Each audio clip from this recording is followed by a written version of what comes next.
सभी का मंगल हो। नमस्कार। जब माता पिता या बड़े बुजुर्ग जब इस चीज को क्या कहते हैं स्वीकार भी नहीं कर पाते हैं, वो कहते हैं ना उगले बने ना निगले बने।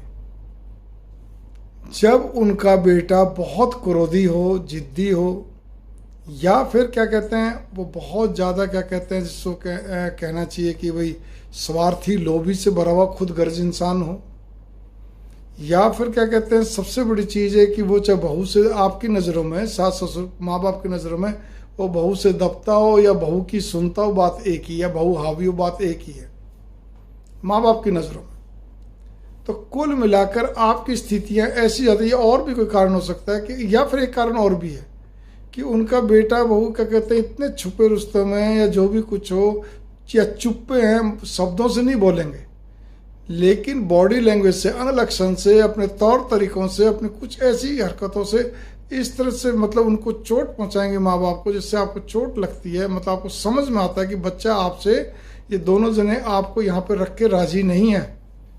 तो बच्चा तो चुपचाप लगा जाएगा, मैं क्या करूं पापा मम्मी, मैं क्या करूं, बताओ, आप बताओ, मेरी तो स्थिति ऐसी है, वो है, फलाना ठिकाना, जो भी कुछ है।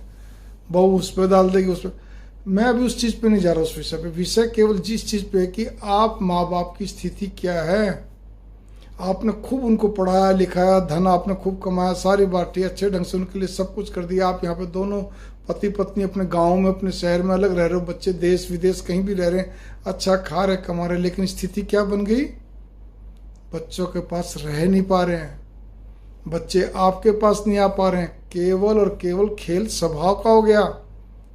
और सबसे बड़ी बात है, कई जगह तो वो सब चीज, वो लोग ठीक होते हैं, बहुत बढ़िया होते हैं बच्चे, बेटा बहू, लेकिन आपका स्वभाव यही सेम हू बहू जो मैं बच्चों का बता रहा था, वही आपका, कि आप में से खुदगर्ज क्या कहते हैं, बहुत स्वार्थी, लोभी, ठीक है ना, हर शब्दों को पकड़ के चलना, क्या कहते हैं इसका वहमी किस्म के होना, वो भी एक मनोरोग आगे चल के बन जाता है एक प्रकार से, ठीक है, मनोरोगी टाइप का हो जाता है, ठीक है। इसी प्रकार से क्या कहते हैं क्रोधी, जिद्दी होना, हर छोटी छोटी बातों में नुक्ताचीनी करना, क्रिटिसाइज करना, कमियां निकालना।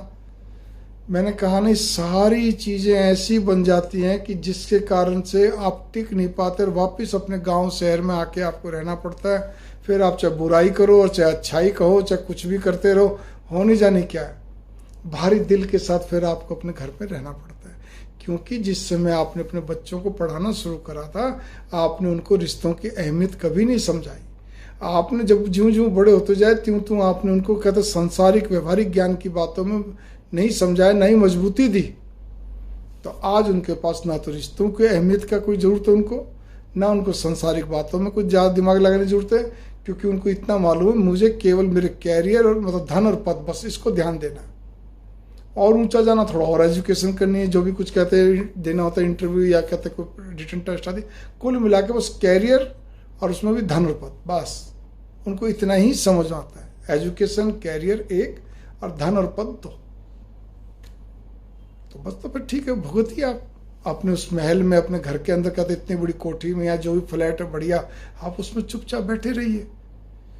फिर आपको टाइम पास करने के लिए या तो आप किसी धर्म संस्थान में जाएंगे, मन तो वहां भी नहीं लगना है, ठीक है ना, या और कुछ ज्वाइन करेंगे, मन तब भी नहीं लगना, बस टाइम पास होता है, मन नहीं लगता।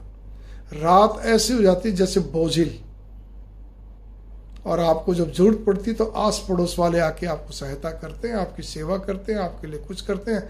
उनको भी आपको अपना बनाने के लिए आपको भी फिर कई तरह के कर्तव्य रखने पड़ते हैं, उनका ध्यान उनको भी आपको भी रखना पड़ता है, जब भी तो कोई आपका रखेगा। ये जमाना गिव एंड टेक का है, ठीक है। बस सुनी सुनी आंखों से टुकुर टुकुर अपने घर में बैठे रहो चुपचाप, ठीक है ना।